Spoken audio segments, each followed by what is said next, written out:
Sumber cuan Clipper di tahun 2026. Jadi dari mana aja sih para Clipper ini dapat penghasilan di tahun 2026 ini? Oke, jadi di tahun 2026 ini sebenarnya Clipper itu udah banyak banget dipermudah ya teman-teman ya. Kalian tahu sendiri banyak banget sekarang itu yang buka jasa Clipper gitu ya. Ibaratnya kalian tuh bisa daftar sebagai Clipper, terus kemudian nanti setelah mencapai target berapa views, kalian akan dapat sejumlah nominal uang. Ibaratnya ya buat yang udah jadi Clipper tapi kalian itu viewsnya belum mencapai target, ya tentu saja teman-teman tidak akan dapat uangnya. Tapi kalau kalian sudah dapat target viewsnya banyak dan sesuai dengan kesepakatan, misal per 100.000 views kalian dapat sekian, ya kalian bisa dapat uang dari sana. Nah sebenarnya Clipper ini sebenarnya paling masuk akal adalah dengan cara seperti itu teman-teman. Karena ya kalian memang fokusnya adalah mencari views dan memang sebagai media publisher yang tujuannya adalah membuat sebuah konten itu viral teman-teman. Nah, biasanya dari potong-potongan podcast dan lain sebagainya. Nah, kalau Clipper dengan cara seperti ini menurut saya masih bisa dibilang legal, masih dibilang aman. Kenapa? Karena kan biasanya yang menghubungi jasa web Clipper ini itu kan orang yang mempunyai video aslinya. Contoh misal Mas Anang Hermansyah pengen podcast-podcastnya itu banyak yang ngeklip, banyak yang tersebar di mana-mana, potongan-potongan yang menarik-menarik, sehingga makin banyak yang upload hal itu, makin viral, makin banyak orang yang kepo dan ngecek video aslinya di channel YouTube-nya, tentang podcast tadi. Sehingga hal ini membuat ya traffic dari podcastnya tadi itu akan semakin rame juga teman-teman, ya. Terus kemudian intinya kan berarti, orang-orang yang kita ambil videonya, itu udah mengizinkan videonya untuk dipotong-potong dan di-reupload. Kalau zaman dulu ini disebut reuploader, ibaratnya dianggap maling kalau nggak dapat izin dari si yang punya konten. Dan kalau zaman dulu yang punya konten itu merasa kesel kalau videonya diklip terus diupload di mana-mana. Ngerasa itu hak saya, kenapa kamu upload? Kalau zaman sekarang orang yang ngerti gimana traffic bekerja dan ibaratnya marketing murah ya, menyebarkan atau ibaratnya bikin personal branding itu semakin tersebar, semakin banyak orang yang melihat videonya, semakin familiar, semakin naik namanya. Nah ini tentu saja dimanfaatkan dan yang punya video aslinya itu pada menerima. Nah kalau nggak salah ya teman-teman ya, ada Suli teman-teman ya trader kripto atau apapun itulah ya, yang anak muda itu yang bareng sama Timothy gitu ya, yang dia katanya dimirip-miripin Timothy lah. Itu kan dia buka jasa Clipper juga ya teman-teman ya.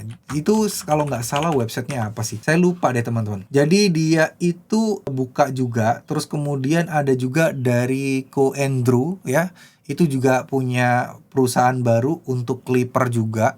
Dan banyak banget sih sebenarnya Clipper yang ada yang bisa teman-teman ikuti gitu ya. Ini tentu saja pastikan cara yang legal ya. Jangan sampai yang kalian tuh disuruh mempromosikan produk-produk yang ilegal, produk-produk yang terlarang. Jangan sampai seperti itu. Nah ini cara yang paling masuk akal dan menurut saya paling tinggi kemungkinan untuk dapat uangnya. Terus kemudian jalur yang abu-abu atau jalur yang dalam tanda kutip itu kucing-kucingan atau ngakal-ngakalin sistem. Jadi kalau di TikTok itu kalian bisa affiliate juga sebenarnya. Jadi Clipper dari live streamer yang di-endorse dari brand tertentu, itu dia diklip dan diupload di TikToknya. Tentu saja diedit jedak-jeduk juga ya.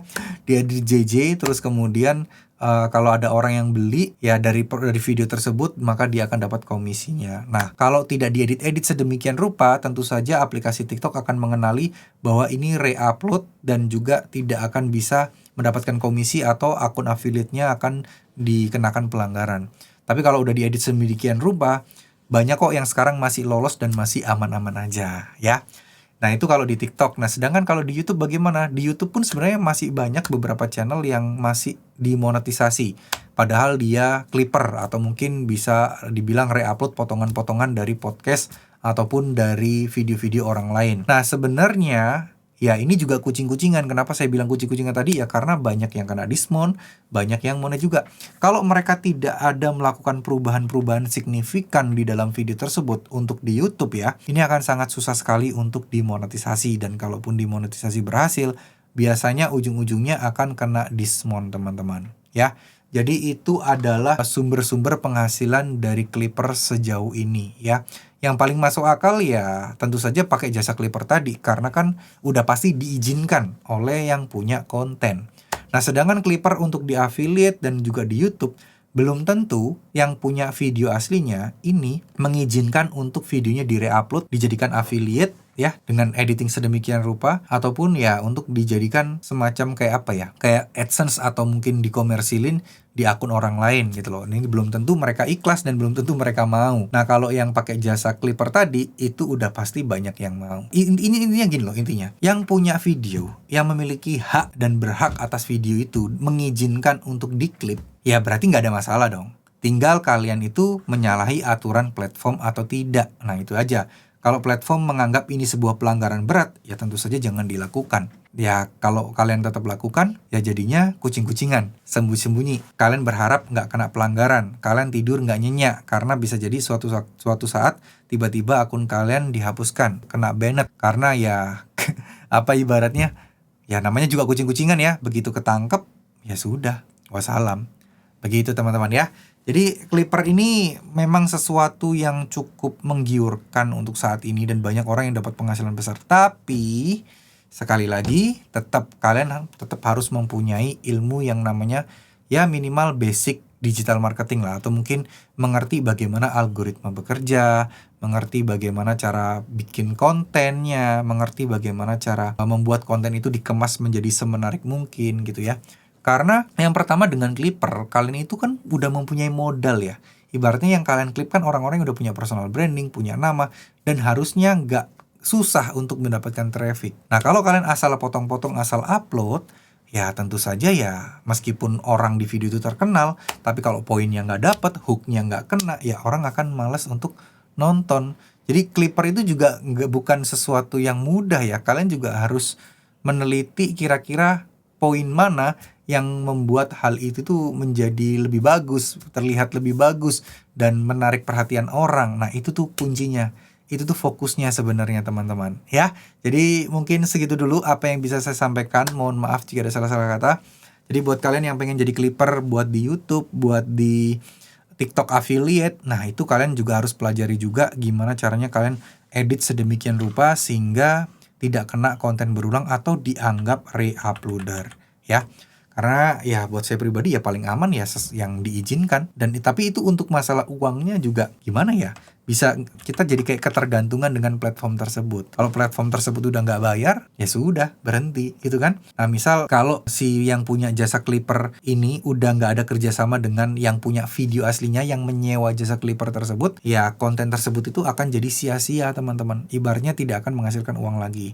Sebagai contoh tadi kayak Mas Anang Hermansyah ya, dia ada duit 100 juta budget untuk jasa Clipper. Nah, nanti website jasa Clipper ini akan mencari orang-orang yang mau untuk ngeklip ya video-video dari Mas Anang ini. Ini contoh ya, misal ya. Nah, ketika Mas Anang ini sudah menghabiskan 100 juta dan memang ada beberapa Clipper-Clipper ini yang udah mencapai target, maka uangnya itu akan dibayarkan kepada para Clipper ini. Nah, selanjutnya kalau Mas Anang ini tidak mau bekerja sama lagi gitu ya. Nah, otomatis kan kalian mau video-video kalian kemarin-kemarin yang udah dibayar ya udah tidak akan menghasilkan lagi. Tahu, mungkin misal teman-teman baru FYP-nya itu setelah kontraknya selesai. Nah, kalian mengajukan ya juga agak susah.